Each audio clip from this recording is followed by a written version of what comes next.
The VA is about to increase your mental health rating, so if you're already rated, there's a real chance you are sitting at the wrong number. The VA is rewriting 38 CFR 4.130, and the new rules favor you in a way the old ones never did. My name is Jacob, Army veteran, and now a claims specialist here at VetClaims.ai. We help over 5,000 veterans a month get the rating they deserve. Let's dig in. The current formula under 38 CFR 4.130 has one job, and that is to measure your social and occupational impairment. The problem is the language it uses. A 10% rating means your symptoms are controlled by medications. A 30% rating means occasional decrease in work efficiency. A 50% means reduced reliability and productivity. 70% means deficiencies in most areas. Read those back to back, they're describing the same person. One rater checks 30%, another checks 70%, same veteran, same file. Your symptoms didn't change, their interpretation did. That's documented. The VA's own proof of concept study published in Federal Register 87 FR 8498 confirmed the old formula produced inconsistent outcomes. They knew, and here's the one that should make you angry. Under the current system, you can be fully service connected for PTSD and still receive zero compensation. The VA acknowledges your condition is real, acknowledges it came from your service, and pays you nothing. That ends under the new rules. The floor becomes 10% for any service-connected mental health diagnosis. Connected means compensated, full stop. The VA is scrapping the vague social and occupational impairment language and replacing it with 5 specific functional domains under the proposed 38 CFR 4.130 replacement, published in Federal Register 87 FR 8498. Each domain gets scored 0 to 4. 0 means no impairment, 4 means total inability to function. Know these cold before your next C&P exam. So domain 1 is cognition, memory, concentration, processing speed. Can't retain instructions, forgetting appointments, losing track of conversations. Domain 2, interpersonal, how you function with people, isolation, conflict, relationship breakdown.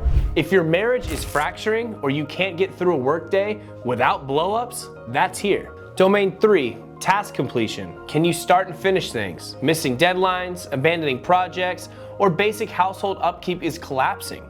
Domain 4, navigating environments. This catches veterans who are technically functioning but can't move through the world normally. Grocery stores feel like a threat assessment, hypervigilance, avoidance, and can't leave the house without a plan. Lastly, domain 5, self-care.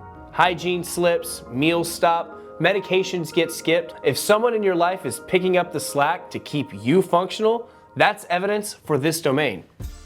Here's the new math.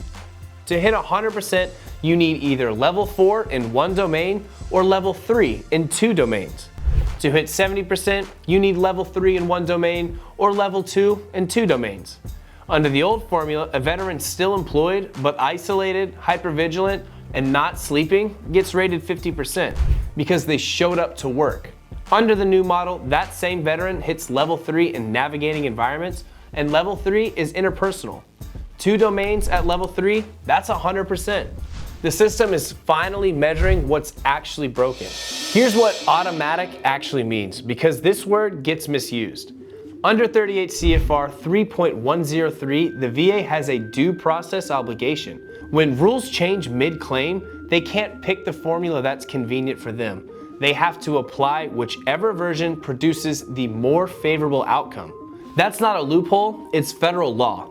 If your mental health claim is pending when the new 38 CFR 4.130 formula takes effect, the rater is required to run your file under both the old formula and the new domain model, then assign whichever rating is higher.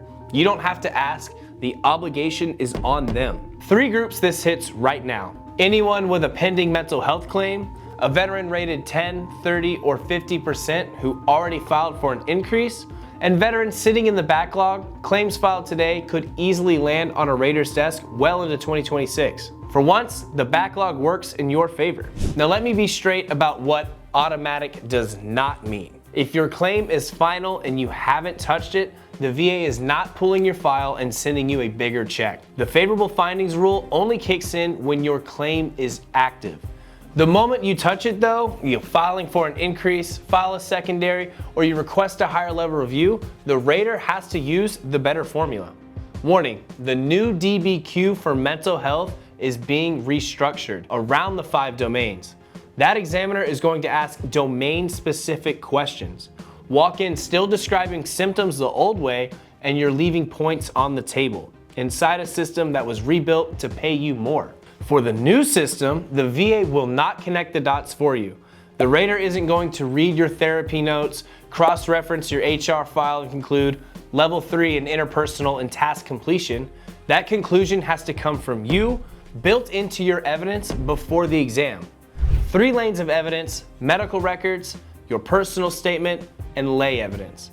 All 3 need to tell the same story across the 5 domains. The 2026 overhaul under 38 CFR 4.130 gives you 5 concrete domains, a clear severity ladder, a 10% minimum floor, and legal obligation to apply whichever formula pays you more. That's the ground you're standing on right now. Map your symptoms to the 5 domains, build evidence across all 3 lanes, and put it in writing using the VA's own language before you ever sit down at that C&P exam. Go to VetClaims.ai, the link's in the description, and get the rating you deserve. And if you like this video and you like this kind of content, make sure you like and subscribe so you don't miss out on any future ones. And let us know in the comments of any video you want to see us make next. And if you need help getting the rating you deserve, click the link in the description or go to VetClaims.ai.